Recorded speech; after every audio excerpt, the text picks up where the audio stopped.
Hello students, welcome to the channel. Today we'll discuss the fifth and final passage of the October 2020 PSAT reading section. This is a science passage, so let's begin.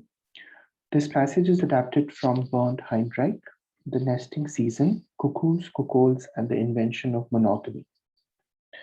Food amount and distribution has long been thought to affect mating systems.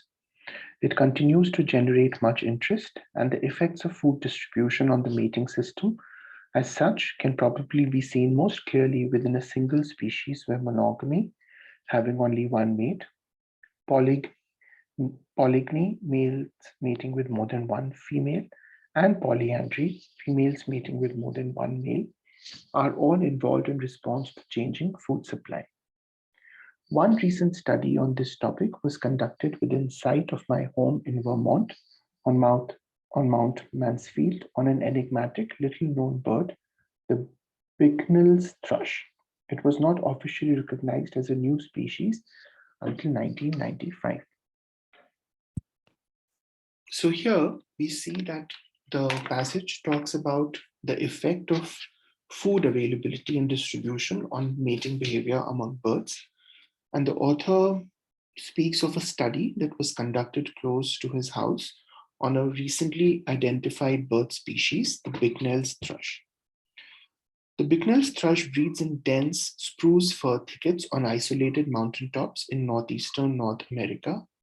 It lives in an environment where it encounters frequent strong winds, near freezing temperatures, heavy rain, and marginal food supply, insects. A female of this species typically lays only one set of 4 eggs per summer, and if she's lucky, brings off the one clutch.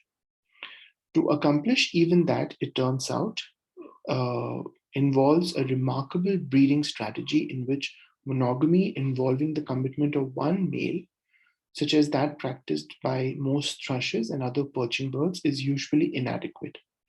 Female Bicknell's thrushes usually have more than one mate. Each nest has only one female, but the young in it are sired by several males, and several males also help feed the young. So this kind of brings out the nature of mating in the Bicknell's thrush, which is to say that because its its habitat is this extreme environment, and since it only produces 4 eggs per summer, it is important that, it is important that the female use every strategy possible to protect its young.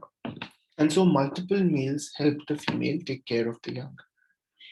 The main part of this story was unraveled in a tour de force of work and fun by James E. Getz from the State University of New York and Kent P. McFarland and Christopher Rimmer from the Vermont Institute of Natural Science, with the aid of a small army of 20 eager and able assistants who helped in finding and monitoring nests and catching and marking adult birds with individually identified color-coded rings.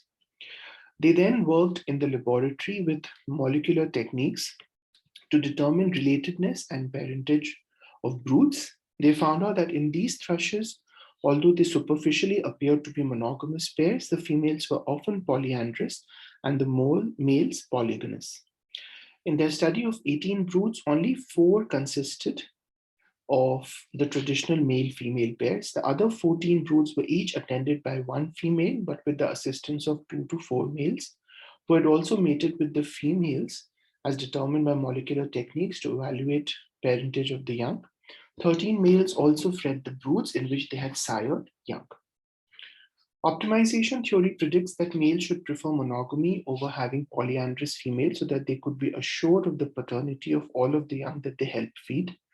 But assurance of paternity would add a considerable cost, maid guarding, and it may be impossible for the Bicknell's thrush in a foggy environment with dense thickets.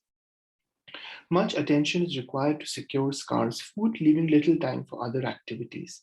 Where mate guarding is not possible but moving around is instead required, the males then mate with several females and offer help taking care of the young of their mates. The females in turn should mate with several mates to thus coerce them to help raise their young. That is, by being polyandrous,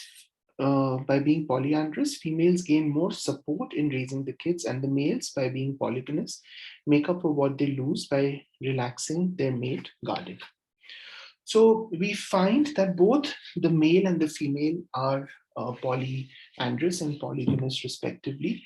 And that has to do with the strategies that they employ to make sure that the young can be protected, right? For females' motivation is to get adequate help in an inhospitable environment, and the male's motivation is to ensure that their genes are passed on. Because if you were to guard the mate and look at monogamy, because that is what the males would prefer, it wouldn't work in this inhospitable environment. So that's what the passage is about. Let's go to the questions. The main purpose of the passage is to discuss research that assisted scientists in identifying a particular bird species, detail challenges a particular bird species faces when competing for mates, summarize studies on the mating practices of several bird species, present research on how food supply affects mating behavior in a bird species.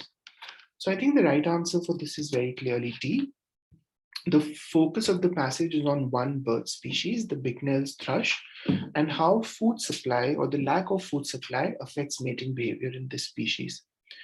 Option A is incorrect because there is no research that looks into the identification of the species. Option B is wrong. Competition for mates is not the primary focus. And option C is wrong because not several, but one bird species is discussed. Okay, 40, as used in line 13, recognized most nearly means. So this is, yeah, it was not officially recognized as a new species until 1995. So it was not officially acknowledged. That's the best answer from the options. It was not acknowledged as a proper new species, right? Not remember, reward, or glimpsed. Okay, 41 and 42 is an evidence pair. The passage suggests that the mating system of the Bicknell's thrush should be considered ineffective since it yields relatively few offspring in a given year, efficient because a high percentage of offspring survive in harsh environment conditions, elusive since scientists are unable to explain why the system first evolved, unusual since it differs from the strategy of closely related bird species. So I think I'm leaning towards B because a high percentage of offspring survive in these conditions. There are anyway just 4 per summer. So let's work with the evidence to confirm, but B should be the right answer. So 15 to 17, 20 to 22, 22 to 26, and 26 to 30. Okay, so what is 15 to 17 saying? The Bicknell's thrush breeds in a dense spruce fir thickets on isolated mountaintops. Okay, so that's not relevant. 20. A female of this species typically lays only one set of eggs per summer, and if she's lucky, brings off the one clutch. Okay. 22 to 26, to accomplish even that, it turns out involves a remarkable breeding strategy in which monogamy involving the commitment of one male is usually inadequate, right?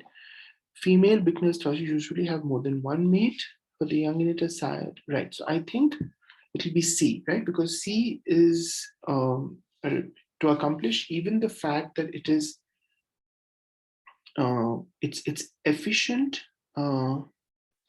It's not because we're not comparing it to other bird species, right? So, we are saying it's unusual. Correct. We are saying it's unusual because it differs from. So 41 is then D. It differs from the strategy of closely related bird species because monogamy is what most thrushes and other perching birds do. So yeah, so it is unusual. D is the right answer. And C for 42. Okay, 42 is C. Okay. As used in line 31, unraveled most nearly means. So let's look at unraveled. The main part of this story was unraveled in a tour de force of work by James Getz. Was unraveled, was revealed, right?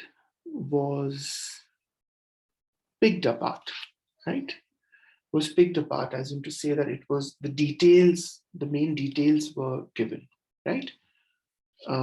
It was the main part was unraveled in a tour de force, which is to say that it was picked apart. It was pick apart in this sense means to reveal details, right? So that is why option C is the best answer. It's not figure out. He didn't figure it out. It was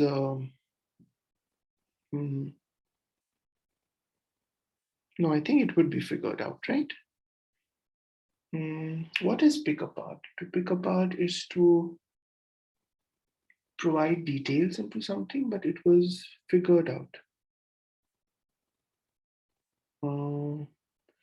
Let me see. The main part of this story was it was a tour de force of work, and it was written by the same people who conducted the research.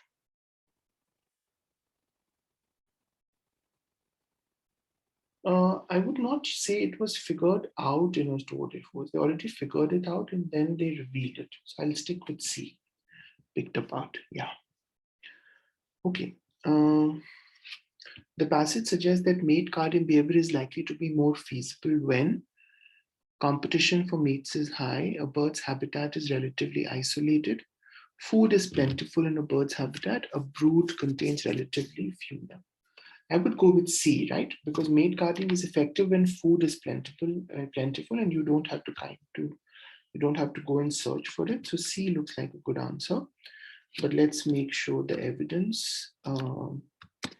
60 to 61, 65 to 67, and 67 to 70, right? So 53 to 56. Optimization theory predicts that males should prefer monogamy so that they could be assured of the paternity.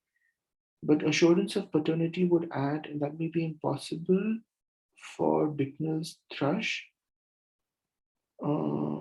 Much attention is required to secure scarce food, leaving little time for other activities. The females in turn, right, so it is much attention is required to secure. So it is B, yeah. Okay, so 44, 45, right. What is 46? Based on the passage in figure 1, which choice best helps explain why mate number 4 and male number 4 and male number 12 fed the brood of female number 10? Figure male number 4 and male number 12. Yeah, so that's because they had each mated with female number 10. They were competing to mate. They were each in the process of mate guarding, divided feeding duties of female number 10 could.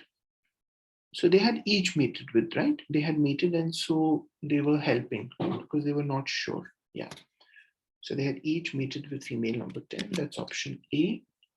According to figure 2, females were the primary feeders of the 9 studied Bicknell's thrush broods, except when they were females, they were the primary feeders except in the last one, right? 1 female and 4 males. Except when 3 were more male offspring than female offspring in the brood. Average proportion of feeds per brood. Brood feeders, okay. The brood was fed by 4 males and 1 female, yeah. Yeah, so it's B, right? Okay, so that was this passage. Let's look at the answers. We have to check from question, wait, where is it? 39, yeah. So let's go to 39, DADC, ACBAB. A, C, B, A, B. Okay, so we got 43 wrong. This is A. So let's understand. Was this the vocabulary question? Let's see. Figured out, right? Not picked apart, maybe. Let's see. 43. 43. Yeah, it was figured out. I don't know. Let me look at picked apart once. What is the meaning of picked apart? Yeah. To criticize a person, pick apart. Isn't there another meaning for this? I thought it also meant to kind of to separate, to find flaws. Pick apart. I think it has also to do with the fact that I thought it had to do with getting into the details of something, but apparently not. Okay, so in that case, it is figured out. So that's the one question. Right, so this was the final passage of the reading section of the October 2020 PSAT. If you found this exercise useful, please hit like and subscribe to the channel. Let me know in the comments section what other videos you'd like me to upload in future. Take care. I'll see you soon. Bye-bye.